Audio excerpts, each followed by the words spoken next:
Hey guys, good morning and welcome back to Outperform. Hey, listen, I was talking to one of my clients yesterday. He's an athlete. He does a lot of kayaking and biking. He's a real outdoorsy type of person. He also does jiu-jitsu and kickboxing, so he's sweating a lot.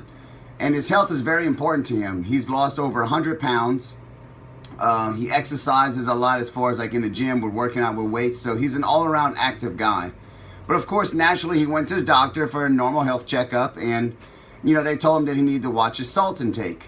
And he's a little confused, naturally, because he comes and speaks to someone like me, and I go and tell him, no, you need to make sure you're eating a lot of salt. My information is completely backwards. They tell him to lower it, and I'm telling him to eat a lot of it.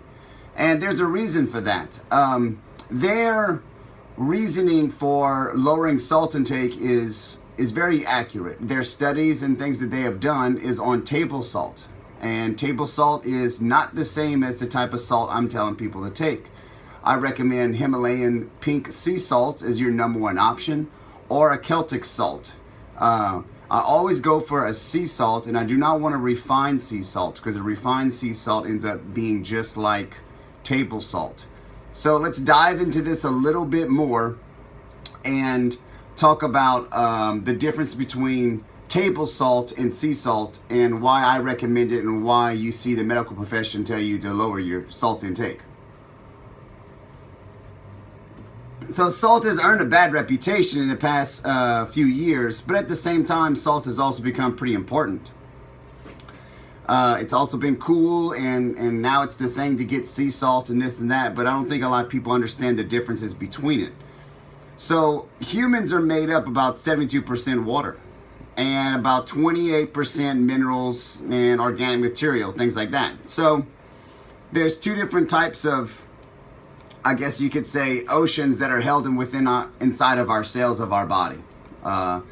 There's an ocean that is a sea of fluid existing outside of our cells of our body also. So when we talk about table salt is a refined salt, okay? It is typically reminded or compared to, say, like refined flour. It's taken out of its natural ability, its natural state. Major salt producing companies mine salt from unpure rock salt from the earth. It's then dried in a huge fossil fuel guzzling like cleanse with temperatures reaching of like 2,000 degrees. Now this changes the salt's chemical structure into more of like a pure sodium chloride, which is very different from natural salt and contains a lot of trace minerals. And so after they heat these things up, they lose all their trace minerals, which is the most important thing.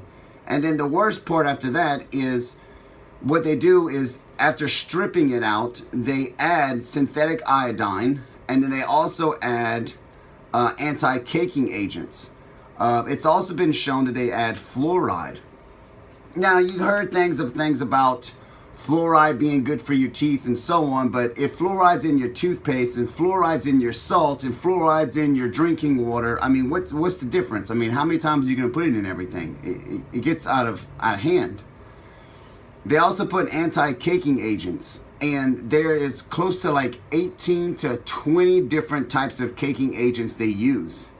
Now, the worst part is they tend to most commonly use is a E554 aluminum silicate. This is pretty bad, okay? The side effects are constipation, along with many precautions if you have liver or kidney disease, because it actually pulls water out of your system instead of keeping it hydrated like it's supposed to. The aluminum derivatives also have implicated in numbers of health conditions such as Alzheimer's disease. And actually just recently I saw something that's really alarming about the brain matter and the tissue of Alzheimer's, the high amount of aluminum inside of it. So staying away from table salt is very important, okay? Now what is important is Himalayan pink sea salt. That is the best for you, okay?